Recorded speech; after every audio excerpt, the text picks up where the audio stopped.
I will argue that there is no way we in Europe can live in peace and prosperity when we know that there is ongoing war in that very Europe. I think not even Putin is crazy enough to actually challenge the unity of NATO, and this is not a question of Estonia or Poland or Denmark. This is a question of whether there is credibility of transatlantic security order, and this is like a question of banks. If there is one account in a bank where 100 euros or 100 hryvnias even is stolen, the trust of all of that bank is gone for good. And the same is with NATO. It's not a question of attacking one or another NATO country. It's even 1 square meter of NATO territory, and if that has issues, there won't be any trust in NATO again. And that is something that I believe, having been present in several NATO summits and talked myself to all NATO leaders, I don't think anyone is willing to let that happen. But what has been fundamentally right in this discussion is that, first of all, we have to keep in mind that right here, we are at the front line of democracy. When I was tweeting, we were encouraged to tweet earlier, and I was, among the first to tweet. Please, like it if you wish. When I chose the location, there were several spots reminding us how close to the Russian border we actually are right now. So that is the front line of democracy, and we have to keep that in mind. We have to keep that in mind because.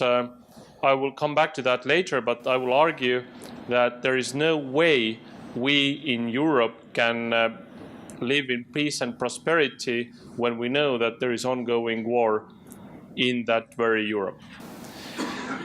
Now, despite the warning signs, 2007 speech of Putin in Munich,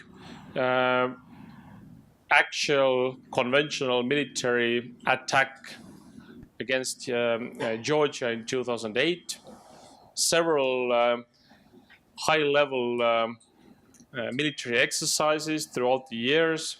Despite all of that pattern developing, I would argue that we didn't actually see it before 2014 early days, February in Crimea, and then the events that we all here know very well. I think 2014 was a massive eye-opener for many European countries. And that was, of course, obviously a very painful eye-opener.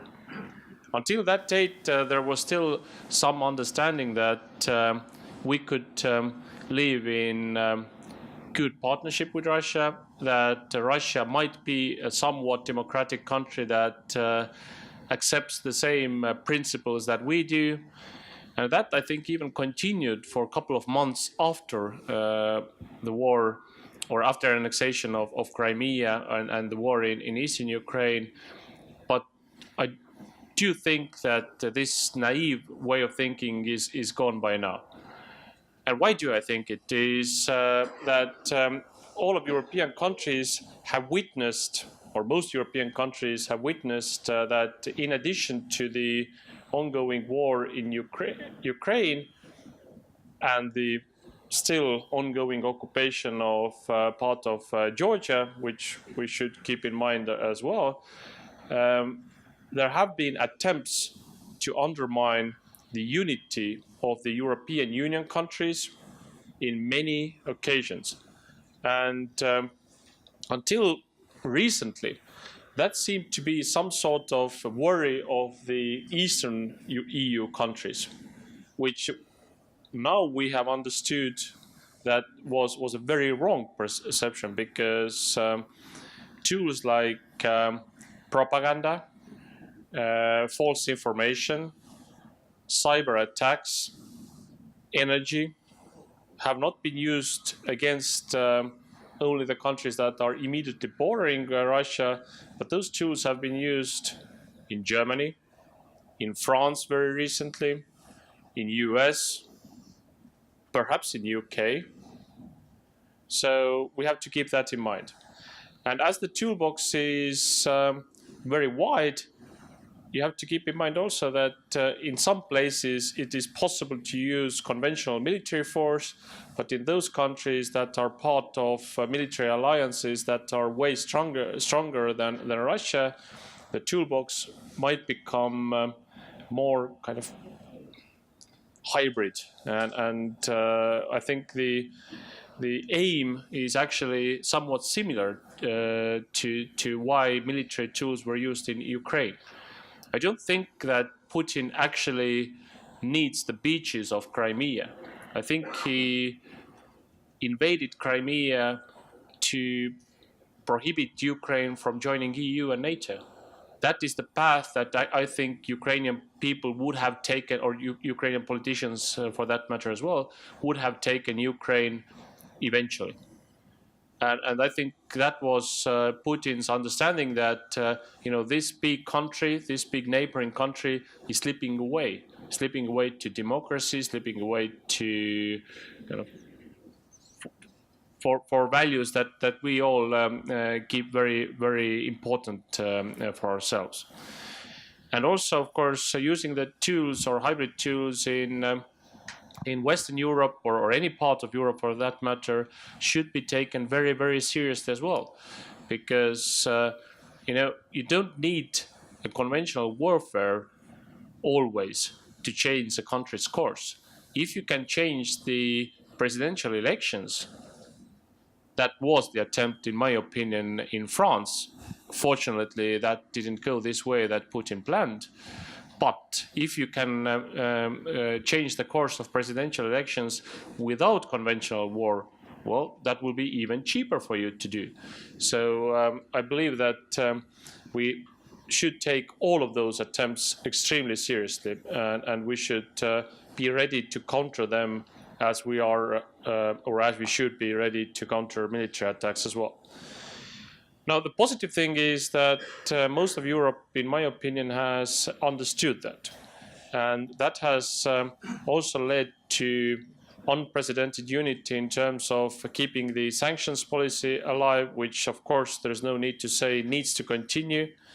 And that is probably the strongest way of sending the message that this conflict will continue to be very expensive for Kremlin. Also keeping the eyes open on all sorts of conflicts emerging on European soil. Understanding that any country can be a target for that matter, and the ultimate goal is not to fire gunshots. The ultimate goal is to undermine the European unity, something that happened in this extent only a couple of decades ago. That's less than 30 years since the Berlin Wall came down.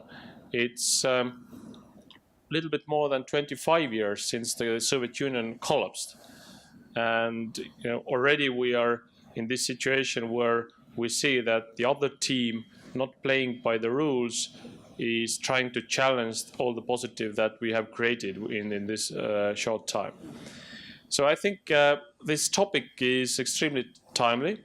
I think the panelists are very well chosen in this respect, that we all have somewhat different experiences and different perspectives to that. But my strongest point that I wanted to make here today is that our security in Europe is indivisible.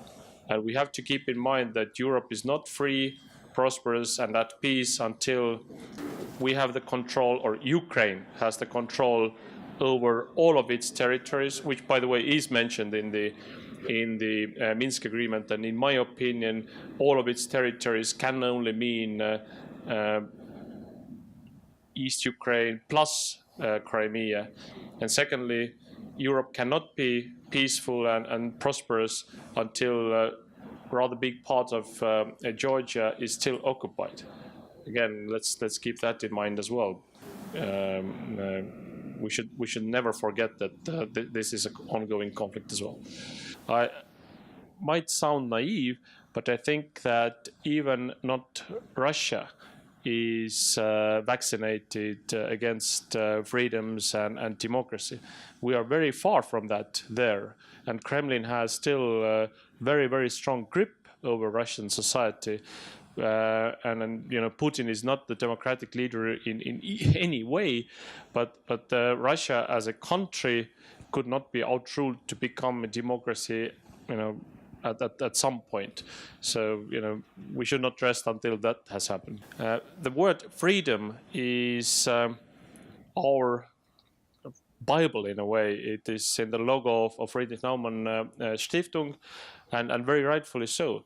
I think spreading freedom and democracy to kind of beyond the borders where it was available 30 years ago has been one very, very important key element of this strategy. It has been exceptionally successful in countries like Estonia. Friedrich Naumann Foundation actually has a big role in it because many thanks to Friedrich Naumann Stiftung in the 90s, Estonia became more ready to be integral part of EU and to have a similar, yet of course smaller, but still similar foundation now ourselves, which is led by Peep Lillemägi, the Liberalism Academy of Estonia. Basically, we already have the same projects in countries that could get use or could have use of our experience. So I think what Friedrich Naumann Stiftung, our hosts today, are doing or have been doing has been very successfully countering what Russia's aims are. Probably not deliberately thinking of it this way, but spreading freedom and democracy, and it has been a very, very successful project. And I think that will be the most comprehensive and most successful strategy in long run. So thank you for your attention, and I would gladly answer all of your questions.